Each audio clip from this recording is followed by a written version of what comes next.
Welcome back to another episode of Born Again Bow Hunting Podcast. We, as you can tell if you're watching on YouTube, we are back in the studio. This is part of the Kentucky series, and we just figured it'd be better to do a hunt recap to combine like a day and a half of the Kentucky series that when we were down there and deer hunting. Yep.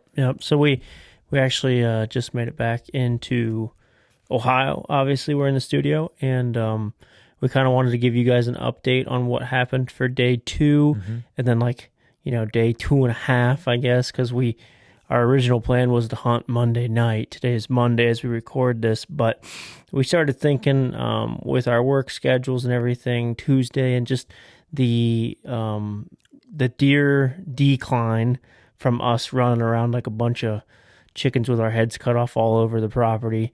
I feel like, and we'll talk a little bit more about that later on in the podcast, but I feel like the deer kind of were catching on to the pressure that we were putting onto them. Right, but we knew we had to be aggressive, so that's what we were doing at that point. Yeah, so it was either, we had talked about it before we left. It was either we're either going to kill one or we're not. It was like one of those deals where it's like we're not going to sit on the fence and just stay back and glass them and just hope that they walk by us. We were going to glass them, get down, and try to kill them. Right. So we didn't want to just watch deer all week. We wanted to go after them and kill one. Yeah.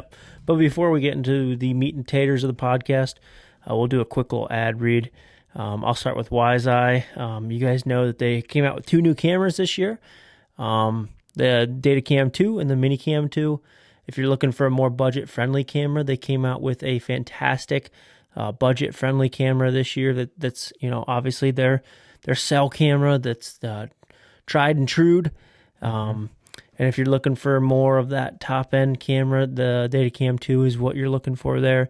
And you can save 10% off at checkout if you use code BORNAGAIN at their website. Yeah, next we'll do Premier Outdoors down here in Mount Hope, Ohio. I'm planning on going down there some point this week. Just going over my list of stuff that I need to do before season Yeah. So and just go, fill those check marks off, and I'm going to do it down at Premier. Yep. They have a wide selection of everything between boots, bows, targets, field points, broadheads, clothing, you name it, they have it down there. And if you'd like to save a little bit at checkout, you can use code BORNAGAIN2024 for 10% off, excluding Matthews bows, firearms, thermals, or anything previously on sale. Yep. Next, we'll do Kudu Point Broadheads. If you were listening to the first part of this series, you know that they hooked us up with the new heads for this year. I'm sighted in. I know the rest of the guys just need to tweak a little bit. We still have a month before Ohio season opens, so we have plenty of time, but just a couple more tweaks and everything will be shooting good. But if you guys want a single bevel cut-on contact head that is not going to break the bank, but it is still more expensive than your average $30 pack at Dunham's or whatever, this is a great option. And if you want to save a little jingle, you can use code BB24. I'm sorry. Yep, at checkout for 12%. And last but not least, Rogue Bowstrings. We've been running Rogue for the past number of years now, and we absolutely love them, and we love the guys down there. Nah, we don't love Justin. Excluding Justin, then. But they have 3 different models, the R17, the R19, and the R21, and they go in that order for, I guess, quality of strings. Yeah, I'd say more like performance. Yeah. The average guy, or if you're just wanting to get into a custom bowstring, there's absolutely nothing wrong with the R17 or even the R19. I shoot the 19, for example. Yeah. So if you're looking to up your game, or maybe your original string is kind of frayed or something, definitely check out Rogue Bowstrings. Just know if you're going to order now, it is a custom handmade string, and this is their busy time of season, so don't expect it, next day in the mail. Yep. That's for sure. Yep. But if you'd like to save 20% off at checkout, you can use code BORNAGAIN20 on Rogue Bowstrings website. Sweet. All right, so let's get into the podcast, day 2. So I believe we ended the first podcast with just Saturday, correct? Correct. So we didn't talk anything about... So Sunday morning, we actually decided to sleep in because we had gone to our property that we were banking on being our morning spot and realizing that the beans were a lot browner than what we thought. And the deer just had basically abandoned that section. We had seen a doe and a fawn, but that was it. So we realized that it probably wasn't worth the hour drive, getting up at 4 o'clock in the morning. As much as I wanted to hunt, we were only there for a couple of days. It just the cards were not dealt. It was smarter for us to not hunt our main farm in the morning and save it for the evening, in my opinion. So we didn't do that. Right. And Sunday night, we decided that, you know what, we're only here for a couple days. Let's go big or go broke. Mm-hmm. So we actually decided to go in the deepest that I've ever gone on this property and hunt the corner where we attempted the spot and stalk on those two 130 class deer the night before. So Kevin and I left at a decent time, got there super early, had plenty of time to basically walk in, sneak in, get to the tree. Unfortunately, I just think that the deer just had different plans, and I think we were a day behind them. I kind of wish that we would have done that the first day, but you never know. And plus, we were kind of banking on those bucks that we had glassed Friday night that were a different part of the field. So we got back in there. We set up probably 10 foot off the ground in a big maple tree. The setup was actually really cool. It was. Today when I was looking over at the tree and setup, like we were hidden really good. Yeah. So like a big maple kind of, the trunk was like, it was giant. I mean, the trunk was, huge in diameter at the bottom. Can't even get like an 8-foot daisy chain around it at the bottom, but it kind of went up and split. So you could hang on to one of them splits. And then what happened was we put our first stick on one of them splits and just barely got my 8-foot daisy chain around. And then I kind of stayed inside the crotch of the split, and Kevin was just to the right of me. So he was just going to lean around. But we had good back cover as well, not only in front of us with the tree trunk, but also behind us. There was a bunch of low-hanging branches with a lot of green leaves on them still. So I really do think, agreeing with you, that our spot was, if they would have came out, they'd have been in trouble. Because on the complete opposite side of the beans, we had a 64-yard shot, and that was like to the brush. So if they were this side of the brush, you're talking, 60 yards. And most of the deer the bucks that we seen when they came out, they were out in the beans, away from that brush, like 10 yards towards yards, it. Yeah. yes. So we're talking like a 40, 50-yard shot, which, ideally is not what you want. You want that 20-yarder, but when you're hunting vast, wide open bean fields, you take the shot that's presented. So I was fully prepared mentally and I don't want to say physically, but like mentally and in shooting shape. I'm prepared to make that 40, 50-yard shot if it's presented. Heck, even 60 yards if it's presented. I'm ready for that. And unfortunately, it just didn't happen. We were fortunate enough to glass what turned out to be what we're calling the 150 now, and truly, he's the type of deer that he's a beautiful 10-point, probably high 40s, low 50s class deer that we actually did see the first night. We weren't sure because he was kind of far when we were glassing him, and we didn't have a spot or anything. We just had binos, and we weren't sure if it was him. But after seeing him again Sunday night, it was 100% him. He had same headgear. Yeah, he had moved about 400 yards from where he was Saturday night, which was kind of cool. And we watched him for probably 2 hours. Just feeding out in the beans, and he was only about 150 yards from us. So, I mean, that's in the whitetail realm of distances. That's close. Yeah, you know what I mean. Like we could see every detail of his rack with our binos, and it was cool to watch them out there and feed and Yeah, stuff. for that amount of time too. Like, it's not very often you get to see a 150 out in a bean field feeding while you're hunting. Yeah. You know, Yeah. maybe you can glass them in the summertime when they're all bachelor grouped up and stuff. But like during hunting season, that was pretty cool. Yeah. And Kevin and I, it was on the neighbors. I don't know if I mentioned that. I said we glassed one up, but he was on the neighbors. We were actually hunting the property line. We were facing, obviously into where we had permission with full.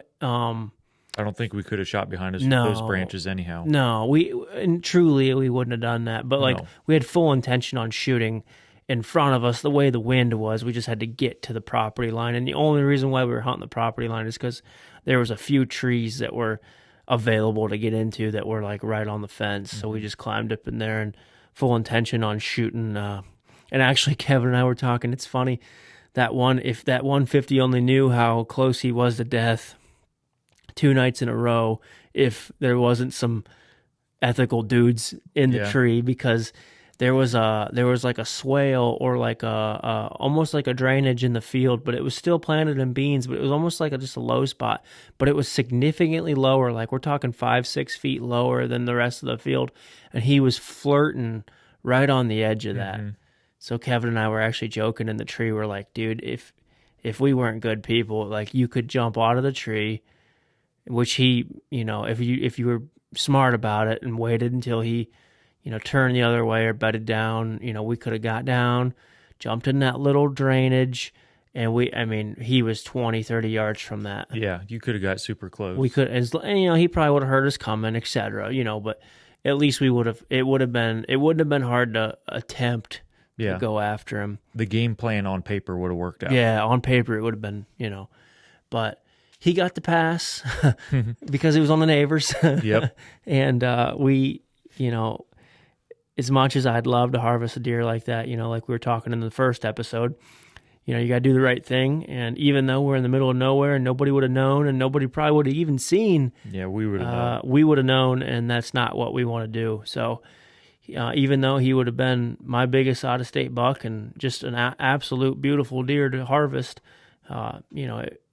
it wouldn't have been right and it wouldn't have been legal. And, for us, that's a big important thing that we like to strive by. So we thanked God for the opportunity of just letting us watch him for the 2 hours. And I feel truly blessed to be able to say that we were able to glass him for that long. Long story short, we only seen a couple more deer, nothing that we were wanting to shoot. One little forky, and I think maybe a doe. And, we decided that, hey, there's a half an hour left. Actually, Kevin was wanting to get down earlier, and I was being stubborn, I guess. But you were right. We should have got done earlier because we probably would have been able to put something on that buck. Yeah. But we just got to a point where we were like, okay, nothing is going to come out of this corner. There's deer out behind us feeding on the neighbors. There's deer out in the other part of the field feeding the does. The deer are out. If they would be coming out, they would have came out of this corner how they did the night prior, and they just weren't there. They moved, and the more we thought about it, this big buck moved 400 yards. Yeah. Why didn't these other deer move too? Yeah. They have plenty of cover in some of these tree rows and in the bean fields themselves. They don't need to just bed in this area where they came out the night before. Yeah, and I think what we were talking with, the Simon Bros the day before about, maybe it was even on their podcast, I can't remember, about how Kevin made a point of it's too big, and it truly is too big. Like the ag is too big because the deer have an endless amount of opportunities to bed wherever. There's no rhyme or reason to their methodical bedding, basically. It's just, I truly feel like they just kind of make their ups and downs and circles around the fields. And there's a river that runs kind of behind the property, or a creek, I should say. It's not really necessarily a river, but I think they just go up and down that creek, and I think that they just kind of make their rounds. And, however, I'm sure it's based off of wind, but that big buck moved 400 yards from the night before. And it seems like wherever they're done feeding for the day, or the night, I guess, when their day comes, and if the wind's right, they're just going to bed down in that area. Yeah. As long as the cover is there, they're going to bed down. I would agree with that. I would agree, because the spots where you would think would be the ideal bedding, I just think that they, the beans are still so green, and then honestly, they were significantly taller than they were 2 weeks ago when I went down. But I know that I had been getting a lot of pictures of rain, which I did not tell you about, Kev, but I didn't assume that they would jump so much. Yeah. But that area got a lot of rain in the last couple weeks from me going back there and scout, and I think it really made them beans pop another foot or two. And the deer, they just feel safe, so they just bed down wherever. But we got down with a half hour left, and the secluded field where the 2 bucks that we tried to make the move on the night before, we wanted to go to that field that they tried to get to. And I think one of them was actually in that field, solid. You couldn't really tell what he was, but you could see a frame. It looked like, a 30s class deer, low 30s probably. Just a beautiful out-of-state buck that anybody would have been tickled with. He was out in that field, but at that point in time, it was too dark, and we could have possibly tried to make a move on him, but it would have been, either just at legal or a little bit after by the time we got to him. So Kevin and I both decided that, it's not worth bumping him. We're going to leave our set in the tree, and we're going to come back in the morning, and potentially what happens, we're either going to hunt Monday night or we were going to just leave after the hunt. So on the way back to the camp that night, after, the walk of shame back to the truck, we had talked about probably wasn't a good idea to hunt Monday night. We both had to work on Tuesday, and by the time we would get back to the truck, it was always around 9:30, and there, it's a 3, 4, 5 hour drive, depending on after midnight by the time we got home, depending on how many stops we make or how traffic, gas, whatever. And we were like, we don't really want to go to bed at 2:00 after we unpack the truck and then have to get up in 4 hours to go to work. So we decided that we're going to give it an all go on Monday, and we screwed up. Well, maybe it was like a God thing. I don't know what happened, but long story short, Kevin and I were like, all right, let's get up early. We packed everything in the house. We cleaned up the house to get ready to, or I should say camp, the cabin. We packed everything up to get ready to basically throw some totes in the truck in the morning, and all our camo was laid out. We were ready to rock and roll. Well, Kevin woke me up at like 5:30 and was like, are we not going hunting? And I'm like, in my mind, I'm like, no, we're good. My phone hasn't gone off yet. In which, what frustrated me was I had woken up a half an hour before Kevin woke me up, thinking like, man, that's weird that my phone hasn't gone off, but it just must not be time yet. So I never even checked the time. It was just, I remember setting multiple alarms around 4 a.m. and I'm just like, that's weird that, but hey, I'm going to take the extra half an hour of sleep is what I thought. So you didn't hear my alarm go off? No. That was my weekly, get up for work alarm. Was that the one that you woke up to? Yeah. So it woke me up, and I woke Matt up then because I seen the time. I'm like, man, are we not going hunting? And then you're like, oh, man. Yeah. So what happened was my stupid iPhone, it did an update, and I wasn't aware of the update going to happen, and it, when I opened the screen, when Kevin said, are we not going hunting, I looked immediately, shot out of bed like I was late for work, looked at the screen, and it said, hello, welcome to iPhone, like that stupid face that it gives you when you almost like if you were going to buy a brand new phone and you're setting it up for the first time. That's what it was. And it was like, set up your new iPhone. And I'm just like, son of a gun.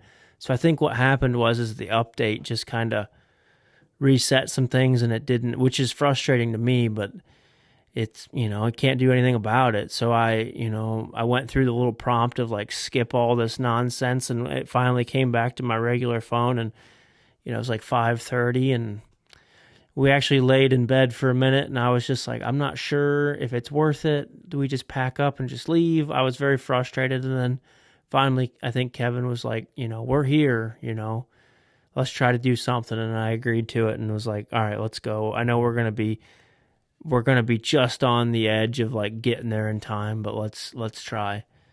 So we loaded the truck up as fast as we could. We told Ethan peace out, and we drove probably a little faster than we should have. We went a little over the speed limit, but we got to the farm, and actually we got to the farm at a decent time. It was just legal when we got to the farm. So I thought we made pretty good time. And it was nice because we had a pretty heavy fog too. Yep. And then the fog really helped us out because it seemed a lot darker than it actually was. So this is where Kentucky has bit me so many times. So Kevin and I's plan was, okay, we know that there are deer that go back into that little wood lot that we were kind of hunting off of the day before or the night before. We had actually left everything in the tree because we were going to go back to that same spot, hoping to get them go back to bed. Yep. And which I had been getting some pictures of, a couple bucks doing that, like first light, kind of maybe like 10, 15 minutes after first light, going back to bed. And our plan was, well, by the time we walk back there, it's going to be an hour after legal.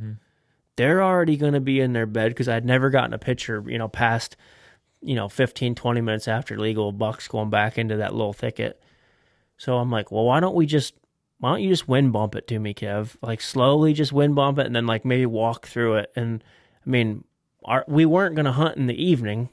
So we were just like, you know what? Like, this is our last chance. It's the last hurrah. Yeah. We had to go back to that same spot anyhow to get our to get our setup. Exactly.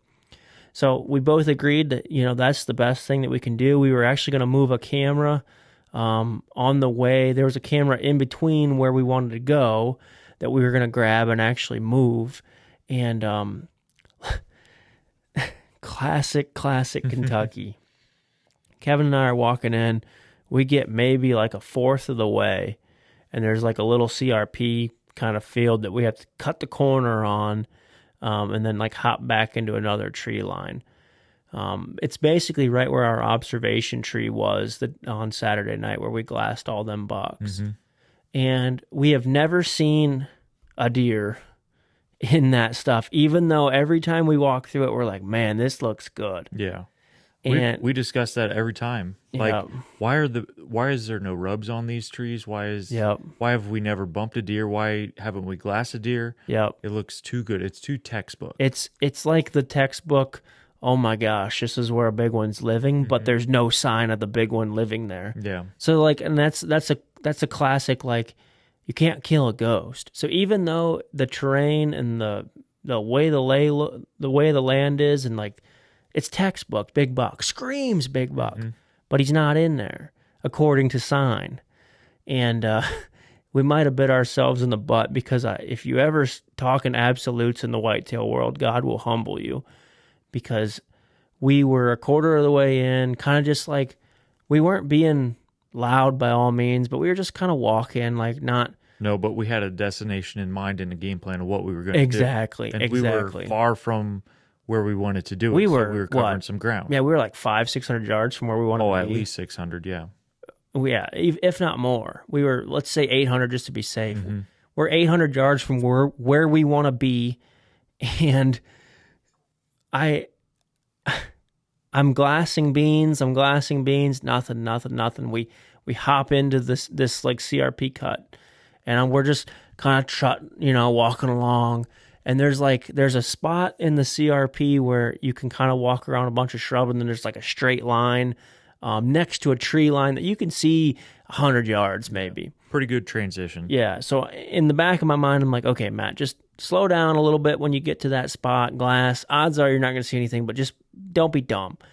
So as Kevin's maybe 5-6 steps behind me, as I get to that section, I just peek my head around, slow down a little bit, peek around a tree, and at 40 yards, that 150 is staring at me.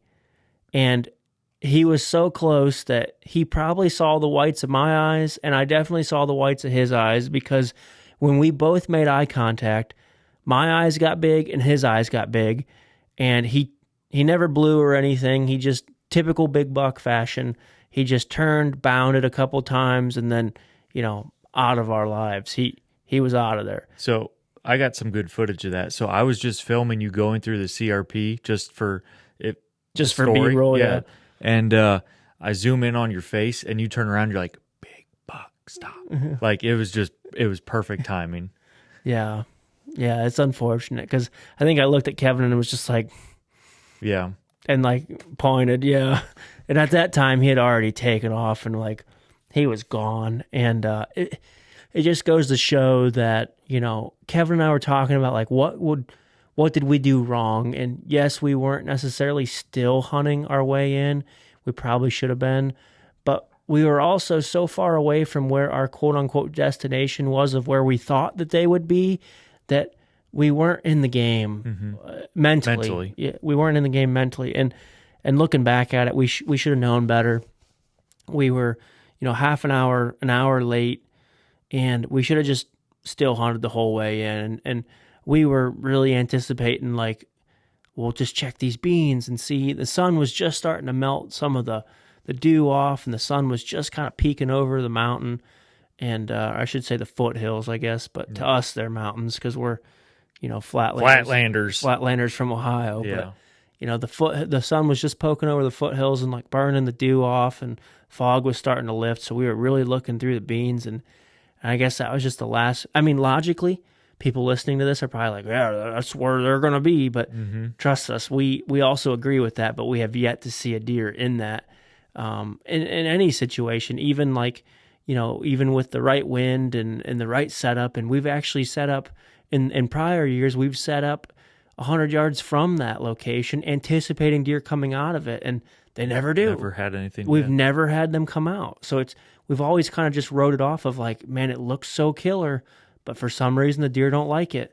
And well, and we talked too, like with those foothills being so close, we figured maybe they go up there in bed and then come down and feed and stuff. Yeah. And like they have so many areas in this, you know, field and surrounding areas where they can go to bed. It's like they don't need this for whatever the reason is. They don't want it. Yeah. It's not to them. It's it's not. I don't know. I don't know where I was going to go with that, but long story short, we tried the wind bump. I felt like I was tucked in pretty good. I don't think Kevin saw me until I stepped out, but I had a 40-yard shot across this little narrow strip that if they would have came out would have been 100% where we were going to be, and they didn't come. I did hear one loud, very aggressive blow/snort. It was that classic, you know, if anybody's been busted by a mature deer, it wasn't the doe blow. It was one real deep aggressive blow when Kevin was maybe a minute before Kevin stepped out of the tree line. I had heard it. It was probably within 50, 60 yards of me because it sounded so loud, but the problem was there was so much brush in between us, and I was kind of at a lower elevation expecting a mature deer to kind of sneak out the back door, and I think he might have snuck out the top, so and it might have been a different buck, but 100% I think it was a buck. I feel like if it was a doe, she would have just sat there and blew at you for done it a few times. 10 times. Yeah. And did the classic as she's bouncing. You know, this was just a one time done, never heard anything after that. We moved some cameras, like I said. We scouted a little bit, found a really nice run that, you know, if we ever got down there during the rut, I think that'd be an awesome spot to kind of, you know, put camp on and just sit there for a day or two. And, we went and pulled cameras at the other property that we had permission to be on. And if anybody's listening, and Caleb also, shame on you. We don't lease nothing. So if anybody's listening, this is all knock on door. This is all knock on door permission. We don't lease nothing. Yeah. So Caleb had accidentally mentioned that, the born again guys got this big lease that they go to. No. Yeah. No. Not even the close to being the case. This is a handshake agreement of, I appreciate you, Mr. Farmer, and that's it. So, as much as I really wish that we had a lease, to be honest, but that's just not how the cards are dealt. Yeah, we just don't have the opportunity to do that. And there's bigger priorities in our lives than spending that kind of money on on a property. But yeah, Kentucky, Kevin and I are a little bit tired, so I apologize about the, we don't really sound very energetic right now, but we just drove a very long time and, about fell asleep behind the wheel because something about driving for that long just does something to me, and I get tired. So I think that'll probably wrap it up. We are going to I will. I'm not sure if anybody else will tag along. We'll just see how it goes, and if somebody has a free weekend, maybe. But I am going to come back to Kentucky on the 19th and 20th of October, which is the early season Muzz. And I think what we're going to do is just get into that observation tree that we were on day one. And honestly, which is a sweet tree. And honestly, like, if there's probably a good chance that I could just crack one from that tree, depending on how they're moving and using it. But, you can see a long ways, and I'm not saying I'm going to crack one at 500 yards, but I mean, if he's within 200, maybe even 300, I've got a pretty good muzzleloader that I bought last year just for that reason. I wanted a really good muzzleloader that I could really reach one with, and I bought the right gun. So it's definitely, the gun's capable. It's just whether or not I can make that shot or not and get steady enough in the tree. And if I don't feel comfortable to make that shot, I'm not going to. No. I'm not going to throw one at him just to throw one at him. But like, if I can get steady enough and I feel like the conditions are right, I don't have no problem taking a 200-300 yard shot at the gun's capable of doing it. So. Yeah, and there's enough branches in that tree, you should be able to rest, grab something and rest it on there for sure. Take a deep breath and quit shaking. And but so we had Kevin and I were talking that, as much as the Kentucky trip was frustrating as it always is early season, we feel truly blessed to be able to see a deer of that caliber every single day. We went out 2 times that we glassed him on the neighbors. And then the last time we saw him at 40 yards, and I saw the whites of his eyes. So, and maybe Kevin might have a little footage of it. Who knows? But I doubt it because the way the brush laid out. I didn't even see that deer today. Gotcha. Nope. Now, he was standing there, and what's frustrating is if we would have been in our observation tree, you could have shot him right at the base of it. He would have walked 20 yards from it. Yeah. Classic. But yeah, I'm tired, Kevin. Let's wrap this up. Nope, that'll be the at least this part of the Kentucky series. So stick around. Matt will be going back down for muzzleloader, like you said. But yeah, hopefully you guys enjoy the Kentucky series. It's always a good time to get out and get in the deer woods ahead of time for Ohio. Yeah, feels good. Yes. Alrighty, well, it doesn't matter what you have done in the past. You can always be born again, and born again is out. Peace.